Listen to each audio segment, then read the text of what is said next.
Hello student, एक बार फिर आपका स्वागत है। आज हम पढ़ेंगे सहायक पाचन ग्रंथियों के बारे में। इससे पहले की वीडियो में हमने एक सहायक पाचन ग्रंथि पढ़ ली थी और वो हमने पढ़ा था लार ग्रंथि के बारे में। आज हम सेकंड सहायक पाचन ग्रंथि पढ़ेंगे और वह कौन सी है? यकृत है। तो ये हमें ध्यान रखना है। यकृत के बारे में ध्यान दें तो यह शरीर की सबसे बड़ी ग्रंथि है, ये हमें ध्यान रखना है। यकृत मानव शरीर की सबसे बड़ी लार ग्रंथि है।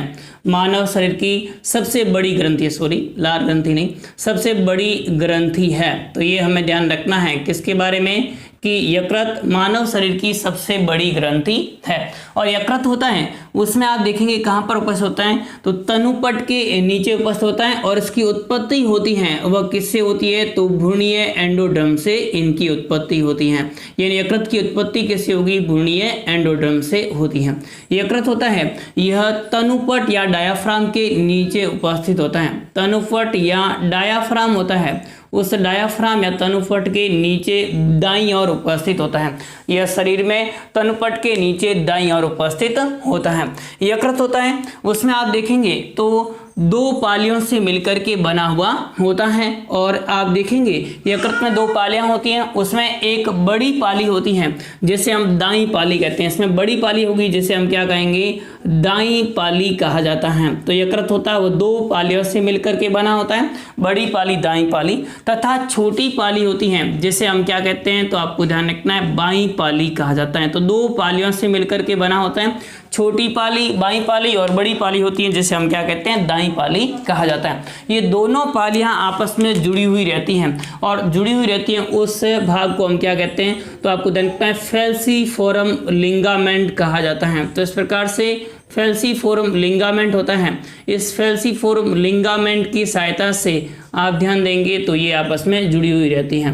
यानी दोनों पालियां आपस में जुड़ी हुई रहती हैं, वो किसके दो सहायता से जुड़ी होती हैं? फेल्सीफोरम लिगामेंट की सहायता से आपस में जुड़ी हुई रहती हैं या पृथक रहती हैं, ऐसा भी कह सकते हैं। यानी दोनों पालियों को पृथक करता है वो कौन सा भाग करता है तो फेल्सीफोरम लिगामेंट होता है, वो दोनों पालियों को पृथक करता है। उसके बाद में देखिए इसमें से जो बड़ी पाली होती है उस बड़ी पाली के अंदर एक पित्ताशय उपस्थित होता है। क्या उपस्थित होता है? पित्ताशय, थैलेनुमा संरचना उपस्थित होती है जिसे हम क्या कहेंगे? पित्ताशय कहेंगे या गॉल ब्लैडर कहा जाता है। तो इस प्रकार से पित्ताशय या गॉल ब्लैडर उपस्थित होता है जिसमें पित्त रस का अस्थायी संग्रहण होता है। पित्त रस का अस्थायी संग्रहण होता है वह किसमें होता है तो अस्थायी संग्रहण होगा वो पित्ताशय में होता है। इसके अतिरिक्त कुछ होते कि वैज्ञानिक मानते हैं कि दाईं पाली के अंदर दो और पालियां आपस होती हैं, क्वाड्रेट पाली और क्वाड्रेट पाली। तो ये हमें ध्यान रखना है। अब उसके बाद में देखिए कि इसमें जो प्रत्येक पाली होती है उस प्रत्येक पाली से एक वाहिनी निकलेगी और प्रत्येक पाली से जो वाहिनी निकलती है उसे हम क्या कहेंगे? यकृत वाहिनी कहेंगे। यानी बाईं पाली से बाईं यकृत वाहिनी निकलेगी, इसी प्रकार से दाईं पाली से दाईं यकृत वाहिनी निकलेगी। तो बाईं यकृत वाहिनी या जिसे हम क्या कहेंगे? लेफ्ट हेपेटिक डक्ट कहा जाता है। तो इस प्रकार से लेफ्ट हेपेटिक डक्ट होती है। इसी प्रकार से यहाँ पर कौन सी होगी? राइट यानी दाईं हेपेटिक डक्ट उपस्थित होती है, दाईं यकृत वाहिनी निकलती है। तो दोनों यकृत वाहिनियां होगी वो आपस में आगे जाकर के मिल जाएगी और मिलकर के एक सामान्य यकृत वाहिनी का निर्माण करेंगे। किसका निर्माण करेंगे? सामान्य यकृत वाहिनी होती है उसका निर्माण करते हैं। तो सामान्य यकृत वाहिनी का निर्माण होगा वह दोनों यकृत वाहिनियों के मिलने से होता है। उसके बाद देखिए पित्ताशय से आने वाली वाहिनी होती है जिसे हम क्या कहते हैं? पित्त वाहिनी कहा जाता है। पित्ताशय से वाहिनी आती है जिसे हम क्या कहेंगे? पित्त वाहिनी कहेंगे या जिसे हम क्या कहते हैं? सिस्टिक डक्ट कहा जाता है। तो इस प्रकार से सिस्टिक डक्ट या जो पित्ताशय से आने वाली पित्त वाहिनी होती है यह पित्त वाहिनी सामान्य यकृत वाहिनी के साथ मिल जाएगी और सामान्य यकृत वाहिनी के साथ मिलकर के सामान्य पित्त वाहिनी का निर्माण करेंगे। सामान्य पित्त वाहिनी का निर्माण करते हैं। तो ये किसका निर्माण करेंगे? सामान्य पित्त वाहिनी का निर्माण करते हैं। और जो सामान्य पित्त वाहिनी होती है उसमें देखिए ये सामान्य पित्त वाहिनी को ही हम क्या कहते हैं? डक्टस कोलोडोकस भी कहा जाता है। तो इसे हम क्या कहेंगे? तो आपको ध्यान रखना है डक्टस कोलोडोकस भी इसे कहा जाता है। तो इस प्रकार से इसे डेक्टस कोलेडोकस के नाम से भी जाना जाता है, सामान्य पित्तवाहिनी। ये सामान्य पित्तवाहिनी है, वह सामान्य पित्तवाहिनी कहाँ पर जाकर के खुलती है, तो आपको ध्यान रखना है ग्रहणी के समीपस्थ भाग में खुलती है। ग्रहणी या जिसे हम ड्यूडेनम कहेंगे, इस ग्रहणी या ड्यूडेनम के समीपस्थ भाग में खुलती है। इनके खुलने के स्थान पर एक कपाट उपस्थित होता है और इनके खुलने के स्थान पर जो कपाट उपस्थित होता है उस कपाट को हम क्या कहते हैं, तो आपको ध्यान रखना ओडी की अवरोधनी कहा जाता है। इनके खुलने के स्थान पर एक कपाट उपस्थित होता है जिसे हम क्या कहते हैं, ओडी की अवरोधनी कहा जाता है। तो इस प्रकार से ओडी की अवरोधनी उपस्थित होती है। इसके अतिरिक्त आप ध्यान देंगे तो जहां पर ये सामान्य पित्तवाहिनी आकर के खुलती है उस स्थान पर भी एक अवरोधनी और उपस्थित होती है जिसे हम बायडेन की अवरोधनी कहते हैं। तो इस प्रकार से बायडेन की अवरोधनी होती है, वह कहाँ पर उपस्थित होती है, सामान्य पित्तवाहिनी पर उपस्थित होती हैं। बायडेन की अवरोधनी उपस्थित होती है, तो बायडेन की अवरोधनी उपस्थित होती है। साथ में आप ध्यान देंगे तो दूसरी अवरोधनी कहाँ पर उपस्थित होती है, जो कि दोनों वाहिनियाँ अग्नाशय से आने वाली वाहिनी होती है जिसे हम क्या कहते हैं, अग्नाशय वाहिनी। यह अग्नाशय वाहिनी भी किसके साथ जुड़ जाती है, इनके साथ में मिल जाती हैं और दोनों कहाँ आकर के खुलती हैं, तो ये दोनों आकर के ग्रहणी के अंदर खुलती हैं और इस भाग पर जो अवरोधनी उपस्थित होती है जिसे ओडी की अवरोधनी कहेंगे, जबकि सामान्य पित्तवाहिनी पर अवरोधनी उपस्थित जिसे हम बायडेन की अवरोधनी कहते हैं। इन अवरोधनियों के द्वारा आने वाले यकृत से स्रावित होने वाले जो पित्त रस होता है उस पित्त रस का एवं अग्नाशय रस होगा, उस अग्नाशय रस होगा, इन दोनों का नियंत्रण करने का कार्य है वो इन अवरोधनियों के द्वारा किया जाता है। तो ओडी की अवरोधनी होगी वो मुख्य रूप से अग्नाशय रस एवं पित्त रस आता है उनका नियंत्रण करने का कार्य करती है। तो उनके नियंत्रण का कार्य है वो किसके द्वारा किया जाएगा, ओडी की अवरोधनी द्वारा किया जाता है। अब उसके बाद में देखिए कि जो है वो अगला यकृत की आंतरिक संरचना किस प्रकार की होती है। तो यहाँ तक आपको यही ध्यान रखना है कि मानव यकृत शरीर की सबसे बड़ी ग्रंथि है, इसकी उत्पत्ति भ्रूणीय एंडोडर्म से होती है। यह तनुपट या डायाफ्राम के नीचे दाईं ओर स्थित होती है। यकृत होता है वह यकृत दो पालियों से निर्मित होता है। बड़ी पाली होती है जिसे दाईं पाली कहेंगे, छोटी पाली होती है जिसे हम बाईं पाली कहा जाता है। ये दोनों पालियां आपस में जुड़ी रहती हैं फेल्सिफोरम लिगामेंट की सहायता से। दोनों पालियां पृथक रहती हैं वो किसकी सहायता से, फेल्सिफोरम लिगामेंट की सहायता से पृथक रहती हैं। अब उसके बाद में प्रत्येक पाली से यकृत वाहिनी निकलती हैं। दोनों यकृत वाहिनियां मिलकर के सामान्य यकृत वाहिनी का निर्माण करेंगे। सामान्य यकृत वाहिनी पित्ताशय से आने वाली सिस्टिक डक्ट या सिस्टिक वाहिनी या पित्त वाहिनी उसके साथ में मिलकर के सामान्य पित्त वाहिनी का निर्माण करती है। यह सामान्य पित्त वाहिनी ग्रहणी के समीपस्थ भाग में खुलती हैं जिनके शीर्ष पर एक कपाट उपस्थित होता है जिसे ओडी की अवरोधनी कहा जाता है। तो ओडी की अवरोधनी यहाँ पर उपस्थित होती है। अब उसके बाद में देखिए आंतरिक संरचना, यकृत की आंतरिक संरचना। यकृत की आंतरिक संरचना किस प्रकार की होती है, तो यकृत की आंतरिक संरचना के बारे में ध्यान दीजिए। यकृत की आंतरिक संरचना होती है उसमें आप देंगे आंतरिक संरचना में, यकृत की आंतरिक संरचना में अनेक पिंडक या लोब्यूल से बनी होती है। यकृत की आंतरिक संरचना किससे बनी होगी, तो आपको ध्यान रखना है आंतरिक संरचना अनेक पिंडक या लोब्यूल से मिलकर के बनी होती है। आंतरिक संरचना किससे बनी होगी, पिंडक या किससे निर्मित होती है, लोब्यूल से निर्मित होती हैं। तो इस प्रकार से आंतरिक संरचना अनेक पिंडक या लोब्यूल से निर्मित होती है। तो ये हमें ध्यान रखना है किसके बारे में, यकृत की आंतरिक संरचना। मैंने एक लोब्यूल की संरचना बनाई, इस प्रकार से बहुत सारे लोब्यूल्स होंगे वो मिलकर के और यकृत का निर्माण करते हैं। अब यकृत में जो लोब्यूल्स बने होते हैं, यकृत के जो पिंडक बने होते हैं, उन पिंडकों को ही हम यकृत की संरचनात्मक एवं क्रियात्मक इकाई कहा जाता है, जिसे हम यकृत की क्या कहेंगे, संरचनात्मक एवं क्रियात्मक इकाई कहा जाता है। तो आपको ये सवाल पूछा जा सकता है यकृत की संरचनात्मक एवं क्रियात्मक इकाई कौन सी संरचना होती है, तो आप ध्यान देंगे लोब्यूल्स होते हैं। ये लोब्यूल्स यकृत की संरचनात्मक एवं क्रियात्मक इकाई होती है। फंक्शनल एवं स्ट्रक्चरल यूनिट ऑफ लीवर किसे कहेंगे, तो आपको ध्यान रखना है लोब्यूल या पिंडक को कहा जाता है। अब उसके बाद में ध्यान दीजिए इस लोब्यूल्स या प्रत्येक लोब्यूल या पिंडक के बाहर की ओर रेशेदार संयोजी उत्तक का आवरण उपस्थित होता है। इस सब पिंडक या लोब्यूल्स के बाहर रेशेदार संयोजी उत्तक का आवरण उपस्थित होता है और इस रेशेदार संयोजी उत्तक के आवरण को हम क्या कहते हैं, गिल्सन का कैप्सूल कहा जाता है।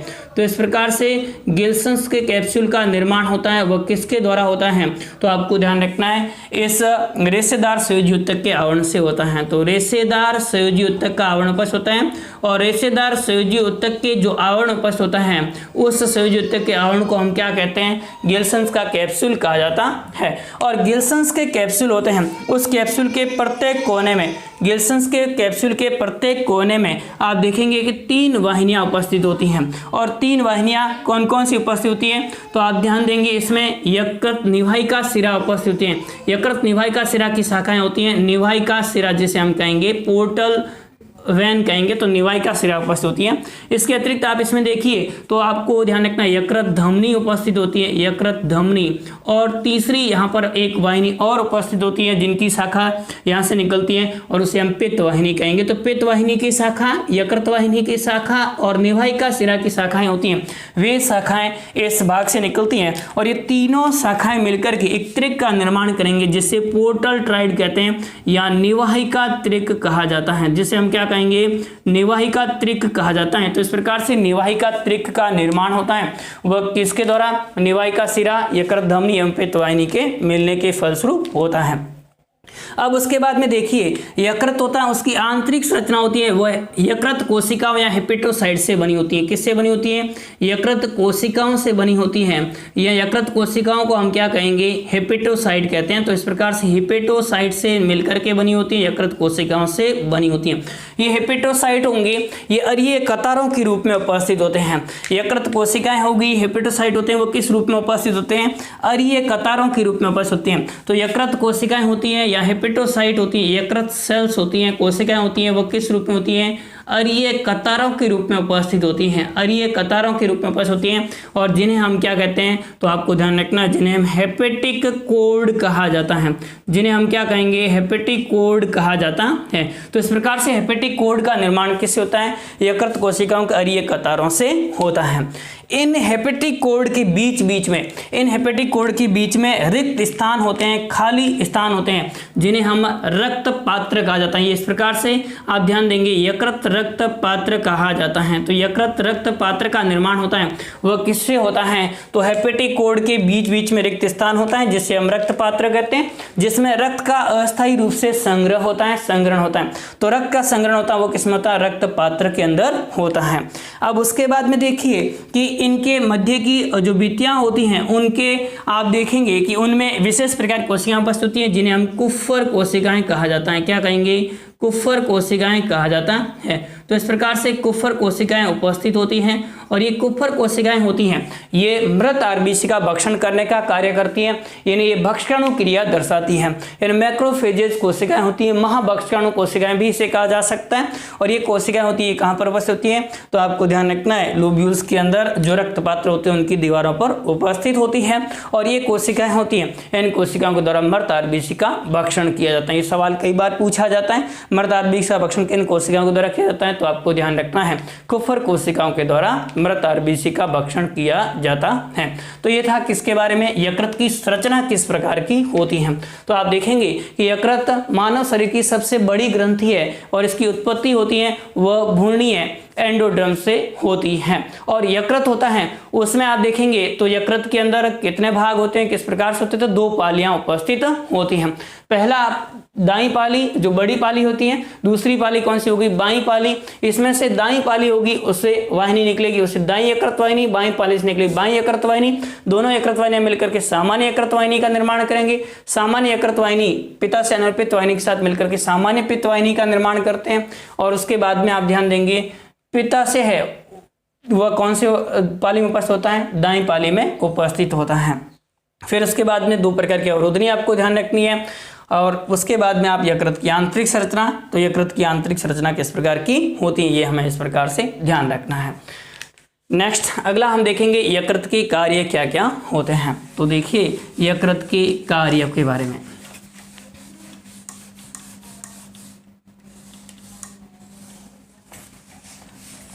यकृत के कार्य,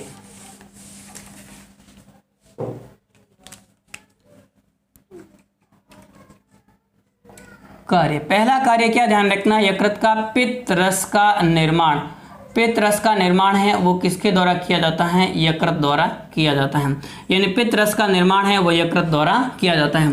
देखिए पित्त रस होता है उसका निर्माण किसके द्वारा किया? यकृत द्वारा, यकृत कोशिकाओं द्वारा किया जाता है। परंतु संग्रहण किसमें होता है? यकृत कोशिकाओं द्वारा किया जाता है। और इसका संग्रहण होता है वह आपको ध्यान रखना है पित्ताशय में होता है। संग्रहण कहाँ होता है? पित्ताशय में होता है।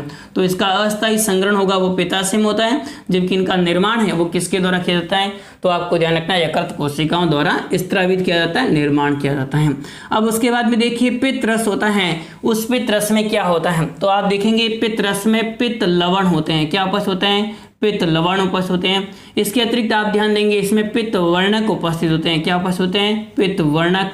और आप ध्यान देंगे इसमें लेसिथिन उपस्थित होता है। और आप इसमें देखेंगे कि इसमें कोलेस्ट्रॉल उपस्थित होता है। तो इस प्रकार से कोलेस्ट्रॉल, लेसिथिन, पित्त वर्णक इत्यादि उपस्थित होते हैं। इसमें से पित्त वर्णक कौन कौन से होते हैं? तो देखिए इसमें सोडियम ग्लाइकोलेट उपस्थित होता है, सोडियम ग्लाइकोलेट। इसके अतिरिक्त आप ध्यान देंगे सोडियम बाइकार्बोनेट उपस्थित होता है, सोडियम बाइकार्बोनेट उपस्थित होता है। इसके अतिरिक्त ट्रोकोलेट उपस्थित होता है। तो इस प्रकार से ट्रोकोलेट उपस्थित होता है। तो ट्रोकोलेट हो गया, सोडियम ग्लाइकोलेट हो गया, सोडियम बाइकार्बोनेट उपस्थित होते हैं। पित्त वर्णक होते हैं इसमें उपस्थित, वो कौन कौन से होते हैं? बिलीरुबिन एवं बिलीवर्डिन होते हैं। बिलीरुबिन एवं कौन सा वर्णक उपस्थित होता है? बिलीवर्डिन उपस्थित होता है। तो बिलीरुबिन एवं बिलीवर्डिन उपस्थित होते हैं। तो ये इस प्रकार से उपस्थित होते हैं। पित्त रस होता है उसके द्वारा वसा का पायसीकरण किया जाता है। पित्त रस होगा उसके द्वारा क्या किया जाएगा?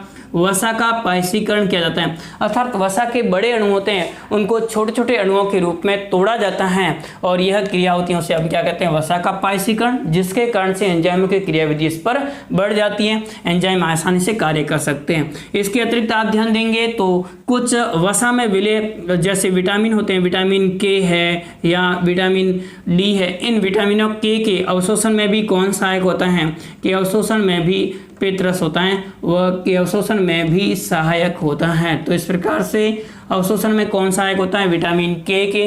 तो आप देखेंगे यकृत के द्वारा स्रावित पित्त रस होता है, यह इसमें उपयोगी होता है। तो ये पहला कार्य आपको ध्यान रखना है, कौन सा? पित्त रस का निर्माण। पित्त रस के द्वारा क्या किया जाता है? वसा का पायसीकरण किया जाता है। दूसरा कार्य ध्यान दीजिए तो आपको ध्यान रखना है यकृत कोशिकाओं के द्वारा शरीर में उपस्थित अतिरिक्त ग्लूकोज होता है, उस शरीर में उपस्थित अतिरिक्त ग्लूकोज होगा, उस ग्लूकोज को ग्लाइकोजन के रूप में परिवर्तित किया जाता है। यकृत कोशिकाओं द्वारा शरीर में उपस्थित अतिरिक्त ग्लूकोज को किस रूप में परिवर्तित किया जाता है? ग्लाइकोजन के रूप में परिवर्तित किया जाता है, जिसे हम ग्लाइकोजेनेसिस कहते हैं। तो जिसे हम क्या कहेंगे? ग्लाइकोजेनेसिस कहते हैं। तो ग्लाइकोजेनेसिस की क्रिया के माध्यम से यह आप ध्यान देंगे तो शरीर में अतिरिक्त ग्लूकोज होगा उसको ग्लाइकोजन में बदलते हैं। वैसे जंतुओं के अंदर भोजन संचित किस रूप में रहता है? ग्लाइकोजन के रूप में रहता है। तो इस ग्लाइकोजन के रूप में ये परिवर्तित करते हैं। तीसरा कार्य ध्यान दीजिए तो आपको देखना है जब आवश्यकता हो जाती है तो उस ग्लाइकोजन को पुनः ग्लूकोज के रूप में भी कौन परिवर्तित करता है?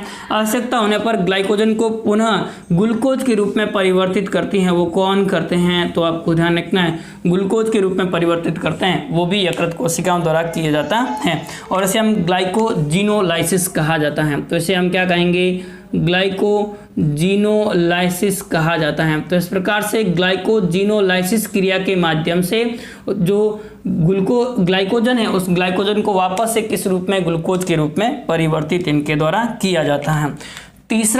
चौथा कार्य आप देखिए तो आपको ध्यान रखना है कि जब आवश्यकता हो जाती है तो एमिनो अम्लों एवं वसीय अम्ल, एमिनो एसिड्स एवं फैटी एसिड, वसीय अम्लों को भी किस रूप में परिवर्तित किया जाता है? तो आपको ध्यान रखना है ग्लूकोज के रूप में परिवर्तित किया जाता है, वह यकृत कोशिकाओं के द्वारा किया जाता है। तो यकृत कोशिकाओं द्वारा आवश्यकता होने पर वसीय अम्ल एवं एमिनो अम्ल होते हैं, इनको ग्लूकोज के रूप में परिवर्तित किया जाता है, जिसे हम क्या कहते हैं? ग्लूकोनियोजेनेसिस कहा जाता है। ग्लूकोनियोजेनेसिस कहा जाता है। तो इसे हम क्या कहेंगे? ग्लूकोनियोजेनेसिस कहा जाता है। उसके अतिरिक्त आप और ध्यान देंगे तो आपको ध्यान रखना है कि जो शरीर में पेशियों में उपस्थित लैक्टिक अम्ल होता है उस लैक्टिक अम्ल को ग्लाइकोजन के रूप में परिवर्तित करने का कार्य भी किसके द्वारा किया जाता है? यकृत कोशिकाओं द्वारा। किस रूप में परिवर्तित करेंगे? ग्लाइकोजन के रूप में परिवर्तित करते हैं। तो इस प्रकार से ग्लाइकोजन के रूप में परिवर्तित करते हैं, जिसे ग्लाइकोनियोजेनेसिस कहा जाता है। क्या कहेंगे? ग्लाइकोनियोजेनेसिस कहा जाता है। तो ग्लाइकोनियोजेनेसिस, ग्लूकोनियोजेनेसिस, ग्लाइकोजिनोलाइसिस और ग्लाइकोजेनेसिस होता है। इन चारों क्रियाएं होती है वो किसके द्वारा होती है? यकृत कोशिकाओं द्वारा होती हैं। अगला कार्य ध्यान दीजिए, यकृत कोशिकाएं होती है उनके द्वारा आपको ध्यान रखना है कि जो एमिनो अम्ल होते हैं उस एमिनो अम्लों को यूरिया के रूप में परिवर्तित किया जाता है। एमिनो अम्ल होते हैं, प्रोटीन होता है, उसको किस रूप में? यूरिया के रूप में परिवर्तित किया जाता है ऑर्निथिन चक्र के माध्यम से। तो ऑर्निथिन चक्र के माध्यम से आप देखेंगे कि अतिरिक्त जो एमिनो अम्ल है उसको यूरिया के रूप में परिवर्तित किया जाता है, यकृत द्वारा किया जाता है। इसके अतिरिक्त यकृत द्वारा एक पदार्थ का निर्माण किया जाता है जिसे हेपेरिन कहते हैं। यकृत कोशिका द्वारा हेपेरिन नामक पदार्थ का निर्माण किया जाता है जो रक्त को थक्का जमने से रोकता है। रक्त थक्का जमने से रोकता है। तो रुधिर वाहिनियों में रक्त का थक्का जमने से रोकने का कार्य वो हेपेरिन द्वारा किया जाता है और उसका निर्माण किसके द्वारा किया जाता है? यकृत कोशिकाओं द्वारा किया जाता है। इसके अतिरिक्त आप और देखेंगे तो आपको ध्यान रखना है कि जो यकृत की कोशिकाएं होती हैं उनके द्वारा प्रोथ्रोम्बिन एवं फाइब्रिनोजन प्रोटीन का निर्माण भी किया जाता है। तो इस प्रकार से प्रोथ्रोम्बिन और फाइब्रिनोजन प्रोटीन का निर्माण है वो भी किसके द्वारा किया जाता है? यकृत कोशिकाओं द्वारा किया जाता है। इसके अतिरिक्त योग या पित्त योग होता है, उस योग का संश्लेषण होता है वो भी इसके द्वारा किया जाता है। एल्ब्यूमिन का संश्लेषण भी इनके द्वारा किया जाता है। तो योग एवं एल्ब्यूमिन का संश्लेषण यकृत कोशिकाओं द्वारा किया जाता है। और आप देखेंगे तो यकृत कोशिकाएं होती है उनके द्वारा भ्रूणीय अवस्था में रुधिर उत्पादन किया जाता है। भ्रूणीय अवस्था में क्या करेंगे? ये रुधिर उत्पादन का कार्य करते हैं। रुधिर उत्पादन का कार्य है वो भी किसके द्वारा किया जाता है? यकृत कोशिकाओं द्वारा किया जाता है। वयस्क अवस्था में ये आरबीसी का विघटन करती है। वयस्क अवस्था में मृत आरबीसी का क्या करेगी? यह मृत आरबीसी का विघटन करने का कार्य भी यकृत कोशिकाओं द्वारा किया जाता है। तो मृत आरबीसी का विघटन करने का कार्य भी किसके द्वारा किया जाता है? यकृत कोशिकाओं द्वारा किया जाता है। तो ये हमें ध्यान रखना है, भ्रूणीय अवस्था में रुधिर उत्पादन का कार्य करेंगे जबकि वयस्क अवस्था में मृत आरबीसी का विघटन करना है। इसके अतिरिक्त जो शरीर में उपस्थित भारी तत्व होते हैं जैसे आयरन है या मोलिब्डेनम है या जिंक है, इस प्रकार के भारी तत्व उनको संग्रह करने का कार्य भी यकृत कोशिकाओं द्वारा किया जाता है। इसके अतिरिक्त और आप देखेंगे तो यकृत कोशिकाएं होती हैं उनके द्वारा जो विषैले पदार्थ उपापचयी क्रियाओं के दौरान बनते हैं, हानिकारक पदार्थ उपापचयी क्रियाओं के दौरान बनते हैं, उनको कम हानिकारक पदार्थों के रूप में परिवर्तित करने का कार्य भी यकृत कोशिकाओं द्वारा किया जाता है। जैसे कि उपापचयी क्रियाओं के दौरान बनने वाले प्रूसिक अम्ल होता है, उस प्रूसिक अम्ल को कम हानिकारक पदार्थ सोडियम सल्फोसाइनाइड के रूप में परिवर्तित करने का कार्य यकृत कोशिकाओं द्वारा किया जाता है। तो ये कार्य थे वो यकृत कोशिकाओं के थे, ये हमें ध्यान रखना है। तो इस प्रकार से हमारा दूसरा जो सहायक पाचक ग्रंथि वो कंप्लीट होती है यकृत के बारे में।